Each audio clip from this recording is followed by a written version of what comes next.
Hello, we having fun? Awesome, awesome. I see some of y'all are drinking. I gotta be honest, makes me a little jealous. Coming up on 1 year, no drinking. All right, thank you, thank you. Fun fact though, I did find out that it is really easy to quit drinking when you're high all the time. A few rips of the bong, I don't think about the booze at all anymore, so. But it throws people off when I tell them I don't drink because I already give off a lot of mixed signals because of the way I look. Yeah, like somebody told me I look like I sell microbrews to the KKK, which is ridiculous because they only buy Budweiser, so it's not very nice. Yeah, a lot of mixed signals, man. I also get Botox injections for my headache condition. So my mustache says hipster, my head says racist, and my eyebrows say wealthy white woman.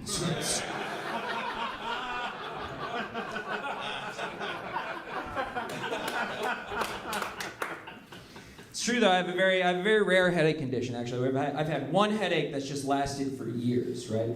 And one time I said that at a show, some guy was like, yeah, I think my wife has that actually. It's just, every night for 30 years, you know? Not the same thing. The condition I have, it's real. It's called daily persistent headache, which if you don't know, it's a complex medical term for a headache that's persistent and daily. Yeah, the name really pisses me off the most. A committee full of neurologists? That's the best we could come up with? If I was there, I would have suggested a better name, right? Something more accurate, something like, fuck! You know, something like that, and make a lot more sense, but I was nervous when it started because, true story, I have a brain tumor, but it's not causing the condition, right? I had surgery when I was a kid. Since then, my tumor has acted just like a U.S. senator. Yeah, I've been around for years, never done a thing. It's just sits around and doesn't pay taxes, so. But because of my history with that tumor, when the condition started, the doctors were like, we want you to go to the same hospital that you were in as a kid.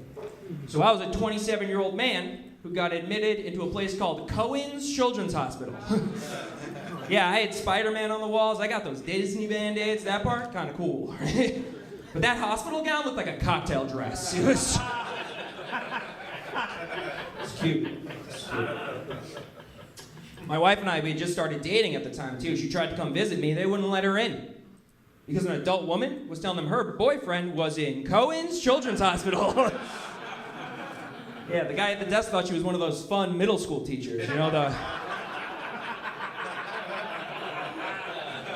ones you hear about on the news? It was like...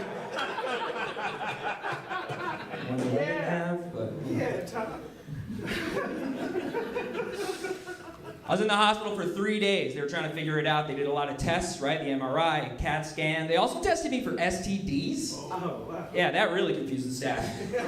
They were like, who's that kid in 3B? He's slinging it. Damn, that's just... dirty dog up in here. It's weird, when they don't know what's wrong with you, they just kind of let you go. So for months, I was just trying a bunch of stuff, right? Massage therapy, acupuncture. One person told me to go vegan. I was like, I don't want to give people headaches. That's not...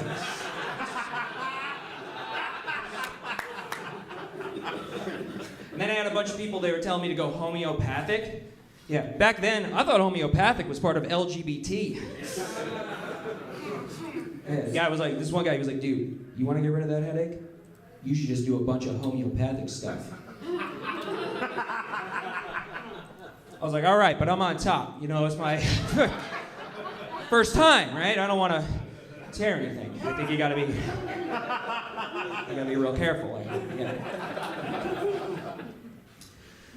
Eventually, I saw a headache specialist, right? Told me what I had, asked me if I'd be comfortable getting Botox injections. At that point, I was like, yeah, doc, whatever you gotta do, right? Botox, lip injections, breast implants. I told him, if it'll help with a headache, I'll go full homeopathic, right? Whatever it takes. Some people do get a little uncomfortable and talk about this. I do like to let people know I'm pretty much good most days. Thanks to my treatment, get my Botox, I take a pill, and I just smoke a lot of weed. I really do, to be honest. And sometimes people give me judgment on that, so I do like to inform people, if you don't know, a lot of people with chronic pain, they do smoke a lot of weed because it is a great excuse, you know what it is? My head hurts, leave me alone, right? What I have, they call it a hidden disability, which is interesting. I told one guy one time that I had a hidden disability, and he tried to guess what it was. Yeah, he was like, oh, you have a hidden disability. Do you have, like, Tourette's? I was like, no, I don't have Tourette's. Dumbass! And, so I'm one douchebag zero, you know? It's cool. Year's been pretty good, though. I turned 34 this year, and as a millennial, I'm going to open up. I'd like to admit something to all of you right now. I did get participation trophies growing up. I did. But I feel like people don't give us enough credit with that, because even as a kid, I knew what that meant. Right? Other kids, their trophies said first, second, and third. Mine said participation. Right? I could read, I couldn't throw, you know? It just... Yeah, that's why I'm jealous of older generations. They got to lose and go home empty-handed. I went home with a reminder.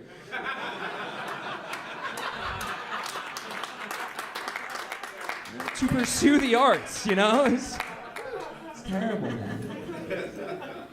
I had a hard time growing up, man. I was overweight and I had such bad acne, I was put on that medication called Accutane. And it's very powerful. If you don't know, one of the side effects is depression. So the doctor was like, before I give you this medicine, do you have any thoughts on suicide? I was like, yeah, my face looks like shit. Also, my back looks like a map of a town filled with sex offenders. So it's just...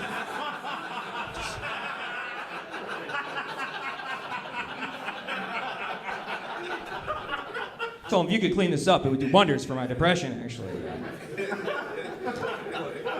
Things been pretty good, though. Getting back doing comedy, it's been picking up, which is nice, because I used to have to do a lot of weird things for extra money. Right? Like, I got hired to make balloon animals at a party once. I just figured fake it until they find out I can't make balloon animals. So true story, I learned how to make a dog and a sword. Kids walk up, I just say, dog or sword. So one guy asked if, he said, hey, could you make me a mule? So I filled the balloon with cocaine.